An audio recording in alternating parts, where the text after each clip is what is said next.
बाप ने मरते वक्त एक बेटे को बुलाया और उसी को सारी प्रॉपर्टी सौंप दी मरते वक्त, और बाकी बेटों को पूछा तक नहीं। ऐसा भी मामला हो चुका है दोस्तों, कई लोगों के साथ ऐसा मामला हो चुका है कि बाप मरता रहता है, मरते वक्त किसी एक बेटे को जो है प्रॉपर्टी दे देता है, सारी जमीन, सारी वसीयत, पूरी प्रॉपर्टी लिख देता है, जो भी रहता है, और बाकी बच्चों को पूछता तक नहीं।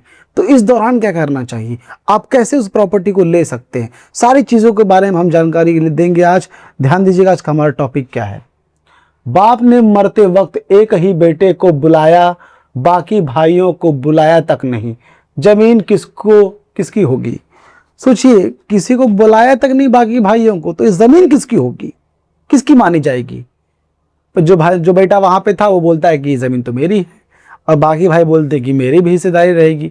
तो क्या इसमें हिस्सेदारी रहेगी किसकी एक्चुअल, ये जानने की जरूरत बहुत ज़्यादा है। ध्यान दीजिएगा, पहला क्वेश्चन हमारा क्या है। और हाँ, वीडियो को लाइक कर दीजिए और चैनल को सब्सक्राइब कर दीजिए, और हमें फेसबुक पे देख रहे हैं तो फेसबुक पे फॉलो भी कर लीजिए, क्योंकि ऐसा इन्फॉर्मेशन आपको हमारे अलावा तो कोई नहीं देगा। आते टॉपिक की तरफ ध्यान दीजिएगा।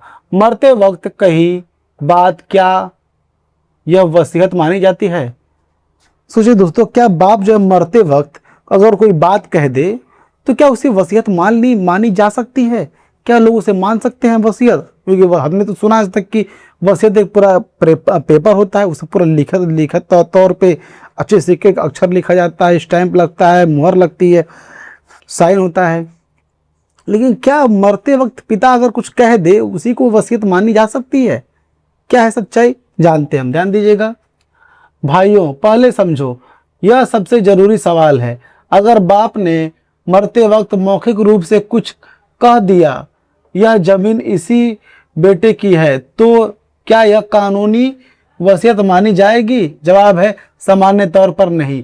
भारतीय कानून में वसीयत के लिए कुछ जरूरी शर्तें हैं। लिखित होनी चाहिए, बनाने वाले के होश में बनाई गई हो, सिर्फ मौखिक रूप से कहना खासकर मरते वक्त ही हालात में कानूनी तौर पर बहुत कमजोर है। देखिए दोस्तों, जो लोग कहते हैं कि पिताजी मरते वक्त कह गए थे कि वो प्रॉपर्टी मेरी है, ऐसे होता है समाज में, तो इसी तरह से होता है।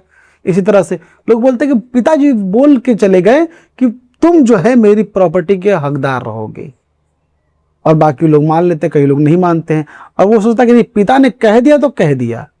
तो क्या ये इसका प्रावधान है कि उसी बात को वसीयत मान लेना? सीधा जवाब है नहीं, बिल्कुल नहीं। क्योंकि हमारे भारतीय कानून में ये कहा गया है कि अगर वसीयत अगर किसी को करना है तो उसे होश में होना चाहिए, मरते वक्त नहीं। मरते वक्त वैसे भी हालात कंडीशन सही नहीं होते हैं, होश में होना चाहिए, गवाह होने चाहिए, यहाँ तक कि वसीयत लिखित तौर पे होनी चाहिए, वो रजिस्टर्ड होनी चाहिए, वकील लिखेगा, यहाँ तक कि वसीयत जो लिखेगा वकील लिखेगा, और वकील के जरिए वो रजिस्टर्ड होगा तहसील से, उस पर स्टैंप वगैरह सब लगेगा, गवाह भी लगेंगे।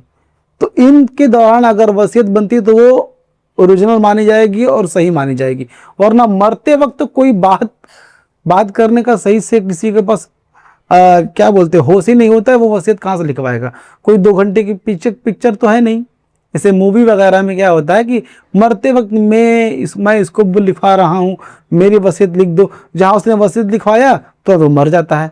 तो ये ऐसा नहीं चलता, ये पिक्चर नहीं, ये रियल लाइफ है, खासकर हिंदुस्तान है। इसके लिए वसीयत लिखने के लिए वसीयत लिखित होनी चाहिए, सिर्फ वर्बली मुंह से नहीं कहलाएगी। तो सीधा जवाब है नहीं। दूसरा क्वेश्चन है, प्रिविलेज विल क्या होती है? अब प्रिविलेज वसीयत क्या होती है ये समझना बहुत जरूरी है दोस्तों। ध्यान दीजिएगा भाइयों, एक एग्जैक्ट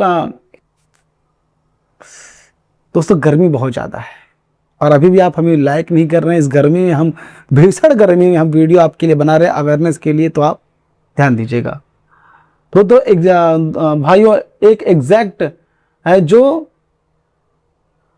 एक्सपेक्टेशन है, यह भाई ये एक एक्सपेक्टेशन है जो बहुत कम लोग जानते हैं। इसे कहते हैं प्रिविलेज विल। यह सिर्फ सैनिकों को एयरमैन के लिए जो युद्ध जैसी खतरनाक स्थिति में हो, ऐसे केस में मौखिक वसीयत भी मान्य हो सकती है। लेकिन भाइयों यह एक आम नागरिक पर लागू नहीं होती। इसलिए अगर आपके बाप ने अस्पताल में बिस्तर पर कुछ कहा तो वो नॉर्मल केस में कानूनी वसीयत नहीं मानी जाएगी। देखिए दोस्तों, ये जो प्रिविलेज जो विल है, जैसे कि मौखिक रूप से जो बोल रहे हैं कि मुंह से बोल दे तो वो वसीयत हो गई, तो वो ये किसके लिए मानी जाएगी? जैसे कोई आर्मी में कोई अफसर है, जैसे कि हवाई हमले के दौरान वो लड़ रहा है, कुछ कर रहा है, जंग के दौरान वो अगर कुछ बोल देता है तो वही उसका वसीयत हो गया। लेकिन ये आम नागरिक पे लागू नहीं होता। जैसे कोई आम जनता का आदमी जो है बोल दे मरते वक्त अस्पताल में कि मेरी सारी प्रॉपर्टी उसकी होगी, तो ऐसा नहीं है, ऐसा कुछ नहीं होगा। ये सिर्फ और सिर्फ सेना के लोगों के लिए है। जो सेना के जो लोग मरते वक्त या फिर कोई जंग के दौरान जो किसी ने कुछ कह दिया तो वही मान्य हो गया, ये उनके लिए, न कि किसी और के लिए। और वो भी उसके लिए रिकॉर्डिंग होनी चाहिए, वॉइस रिकॉर्डिंग, तभी। नहीं तो ऐसे ये फलाने बोले गए थे, हमारे पिता ने बोले गए थे, वो बोले गया था, नहीं चलेगा। उसके लिए भी सबूत होने जरूरी है, तब जाके माना जाएगा। वो भी कई प्रावधान है, ऐसे कहने से नहीं होता। आगे बढ़ते हैं। तो फिर जमीन किसको मिलेगी? तो अब समझिएगा, तो जमीन मिलेगी किसको, अब ये बड़ा सवाल होता है, समझिएगा भाइयों। अब समझो, अब सबको जरूरी बात, अब समझो जरूरी बात। मरते वक्त कहीं बात कानूनी वसीयत नहीं है तो जमीन किसको मिलेगी? अगर जमीन पैतृक है तो वो सभी बेटों में हिंदू उत्तराधिकार कानून के तहत हिसाब से बराबर बटेगी। दोस्तों, अगर मान लीजिए पिता ने मरते वक्त कहा, उसे तो वसीयत माना नहीं जाएगा, तो वसीयत ये प्रॉपर्टी जो है किसको मिलेगी? सबसे पहले समझिए कि जमीन थी किसकी। अगर वो जमीन पैतृक जमीन थी तो क्या हुआ कि जितने भाई हैं, भले पिता वसीयत लिख दिया हो चाहे नहीं लिखा हो, अगर वो पैतृक जमीन है तो सभी के बराबर में हिस्सा, बराबर सभी के हिस्से में बराबर हिस्सा दिया मिलेगा। ये हिंदू उत्तराधिकार कानून के तहत है। और अगर, क्योंकि उनका वो जन्म अधिकार होता है, और अगर बाप ने सेल्फ एक्वायर्ड जमीन बनाई थी, यानी उसने खुद के पैसों से उसने जमीन खरीदी थी, तो अगर उसने वसीयत लिख कर गया है तो सही है, अगर नहीं लिख कर गया है तो फिर मामला यहाँ पे आता है। क्या होगा समझिएगा। अगर, हाँ ये रहा, चाहे बाप ने मरते वक्त एक बेटे को कुछ भी कहा हो, बाकी बेटे को हक खत्म नहीं होता। यह सुनकर बहुत से लोग को राहत मिलेगी। और हाँ, यह बातें सुनकर बहुत से लोगों को राहत मिलेगी कि पैतृक जमीन जो होती है, यानी खानदानी जमीन जो होती है परदादा परदादाओं की, वो कोई भी अपने एक आदमी को नहीं दे सकता, या फिर किसी बेटी को नहीं दे सकता, न किसी एक बेटी को दे सकता है। वो हिंदू उत्तराधिकार नियम के तहत सभी के बराबर बांटा जाएगा। और अगर वही सेल्फ एक्वायर्ड जमीन है तो प्रावधान अलग है। अगर वसीयत है तो जो है किसी एक को मिलेगी, और अगर वसीयत नहीं है तो सभी के हिस्से में बराबर बटेगी। और हाँ, ये जो वसीयत वाली बात है, ये जो है पैतृक जमीन यानी कि खानदानी जमीन पर लागू नहीं होती। वसीयत को चैलेंज किया जा सकता है। आगे बढ़ते हैं। अगर एक बेटे ने जमीन अपने नाम करवा ली तो क्या करें? अब याद रखिएगा, मरने से पहले या फिर किसी भी दौरान अगर किसी एक बेटे ने वो जमीन अपने ऊपर अपने नाम पर करवा ली तो क्या करेंगे, क्या कर सकते हैं, समझिएगा बिना लड़ाई झगड़े के। भाइयों, कई बार ऐसा होता है जो बेटा बाप के पास आखिरी वक्त था वो जल्दी से डॉक्यूमेंट बनवा लेता है या बाद में दावा करता है बाप ने मुझे ही दिया था। तो ऐसे में बाकी भाइयों को क्या करना चाहिए? पहला, तुरंत खतौनी चेक करो। दूसरा, अगर एक भाई ने जमीन अपने नाम करवा ली तो ऑब्जेक्शन दर्ज करो।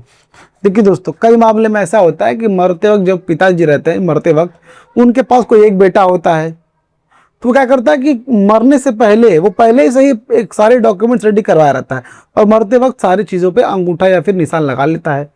और बाद में जब मरने के बाद जब सारी चीज़ का प्रक्रिया हो जाती है तो वो आके महफिल में बोलता है कि सारी प्रॉपर्टी मेरी है और पिताजी ने मुझे आखिरी वक्त में देकर गए थे, ये रही सारे प्रूफ। ये नहीं बोलेगा कि मरते वक्त मैंने साइन करवा लिया या फिर अंगूठा लगवा लिया, वो बोलेगा पहले उसने उन्हें दे दी थी। तो बाकी बेटे को अब क्या करना चाहिए? क्या उन्हें हाथ पे हाथ रख के बैठना चाहिए? नहीं, उन्हें करना है तुरंत एक ऑब्जेक्शन, तहसील में जाइए, तुरंत एक ऑब्जेक्शन कीजिए और खतौनी निकलवाइए। यानी कि आपको ऑब्जेक्शन करना बहुत जरूरी भाइयों।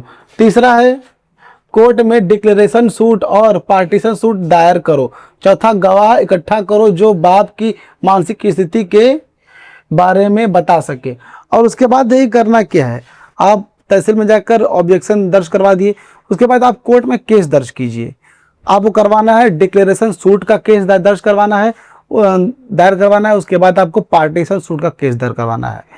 उसके बाद जो है आप गवाह इकट्ठा कीजिए, सबूत इकट्ठा कीजिए। गवाह, ऐसे गवाह जो ये बता सके कि आखिरी वक्त में पिताजी की मानसिक स्थिति कैसे थी, वो ये जान सके, क्योंकि जाहिर सी बात आखिरी वक्त में किसी की भी स्थिति सही नहीं होती है, ये हो सके। अगर ये सब मामला क्लियर हो गया तो आप भाई साहब समझ लीजिए कि आपकी प्रॉपर्टी आपको भी हिस्से में मिल जाएगी कोर्ट के जरिए। आगे बढ़ते हैं, ध्यान दीजिएगा। अगर लिखित वसीयत भी हो तब क्या? अब समझिएगा, वसीयत अगर लिखित तौर पर है तब क्या कर सकते हैं आप? तब तो सोचने वाली बात है। क्या है समझिएगा भाइयों, यह भी जानना जरूरी है, अगर बाप ने मरने से ठीक पहले जल्दी जल्दी में एक लिखित वसीयत बनवा भी ली तो क्या होगा? यह एक बड़ा सवाल उठता है। क्या वसीयत बनाते वक्त बाप पूरे होश में था? क्या किसी दबाव में वसीयत बनाई गई? देखिए दोस्तों, अब यहाँ पे सबसे बड़ा सवाल ये उठता है कि बाप ने, अगर मान लिया आखिरी वक्त में उन्होंने जल्दी जल्दी कोई वसीयत बनवा ली किसी एक के नाम के लिए, तो उस पर सवाल ये उठता है, क्या बाप ने मरते वक्त, क्या उनकी जो मानसिक स्थिति थी क्या वो सही थी? क्या वो किसी के दबाव में तो उन्होंने नहीं बनवा दिया, मतलब किसी के दबाव से तो उन्होंने नहीं बनाया? ये सारी चीजें चेक करना होता है, तब जाकर कोई चीज होती है, वो भी कोर्ट तय करेगा, आप नहीं। अगर ऐसा शक है तो बाकी बेटे कोर्ट में इस वसीयत को चैलेंज कर सकते हैं। डॉक्टर के मेडिकल रिकॉर्ड्स और गवाहों से यह साबित किया जा सकता है। देखिए दोस्तों, अगर ये बात क्लियर हो जाए, अगर बाकी बेटे जो है कोर्ट में चैलेंज कर दे वसीयत को, और वसीयत उस वक्त जो है कोर्ट में डॉक्टरों के जांच पड़ताल से यह बात अगर साबित हो जाए कि उस वक्त उनकी हालात सही नहीं थी, उनसे जोर जबरदस्ती या फिर गलती से लिखवा लिया गया है, तो वसीयत कैंसिल कर दी जाएगी। यानी उसे चैलेंज किया जा सकता है और ये कोर्ट आदेश देगा उसे कैंसिल करने के लिए, और उन प्रॉपर्टी को सभी लोगों के हिस्से में बराबर बांटने के लिए ये कोर्ट आदेश दे सकता है। अगला है, इस सिचुएशन में सबसे जरूरी क्या है? अब समझिएगा, इस सिचुएशन में सबसे ज्यादा जरूरी क्या है? क्योंकि होश में, बदहोशी में होश नहीं खोना चाहिए, जल्दबाजी में होश कभी नहीं खोना चाहिए दोस्तों, क्योंकि बदहोशी जब भी आती है तब भी होश हमेशा काम करना चाहिए, दिमाग काम करना चाहिए। क्या समझिएगा भाइयों, अगर आपके परिवार में ऐसी सिचुएशन बनी है तो यह सबसे जरूरी काम करो। पहला, शांति रखो, गुस्से में कुछ मत करो। दूसरा, सभी डॉक्यूमेंट्स इकट्ठा करो। तीसरा, अस्पताल के मेडिकल रिकॉर्ड्स निकलवाओ। चौथा, एक अच्छे वकील से मिलो। पांचवा, सबूत के साथ कोर्ट जाओ और केस दर्ज करवाओ। देखिए दोस्तों, अगर आपके साथ ऐसा अगर सिचुएशन होता है तो आपको घबराने की जरूरत नहीं है। आप पहले अच्छे से सांस लीजिए और तुरंत उस डॉक्टर से मिलिए। जाहिर सी बात है, उस वक्त जो है अस्पताल में गए होंगे, डॉक्टर से, जितने भी डॉक्टर से, उनसे जो है सारे सर्टिफिकेट लीजिए, जो भी डॉक्यूमेंट्स वहाँ पे रखे गए हैं, पिताजी की हालत कैसी थी, क्या थी, सारी चीज़ उसमें मेंशन रहता है, वो चीज़ें लीजिए। उसके बाद सारे डॉक्यूमेंट्स के बाद जो है, हाँ, मेडिकल रिकॉर्ड्स हो गया। फिर चौथा है, मेडिकल रिकॉर्ड्स निकलवाने के बाद एक वकील से मिलिए। वो वकील जो ज़मीनी मामला देखता है, उससे मिल करके सारी परेशानियों का हल करवाने पे लग जाइए। घबराने की जरूरत नहीं है, ये सब नॉर्मल बात है, लेकिन हाँ टाइम लगेगा, का जो होगा अच्छे होगा भी, लेकिन बिना वकील और कोर्ट के तो कभी नहीं होगा दोस्तों।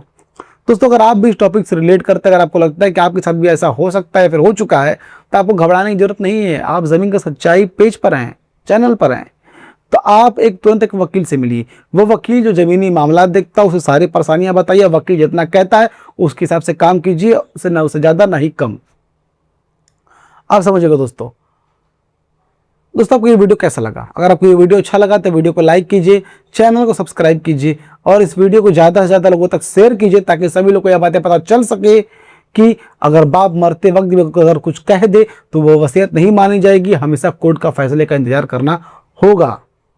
तो फिर मिलेंगे दोस्तों किसी नए वीडियो में, किसी नए टॉपिक की तरफ। तब तक हमें दीजिए इजाज़त। जय हिंद दोस्तों।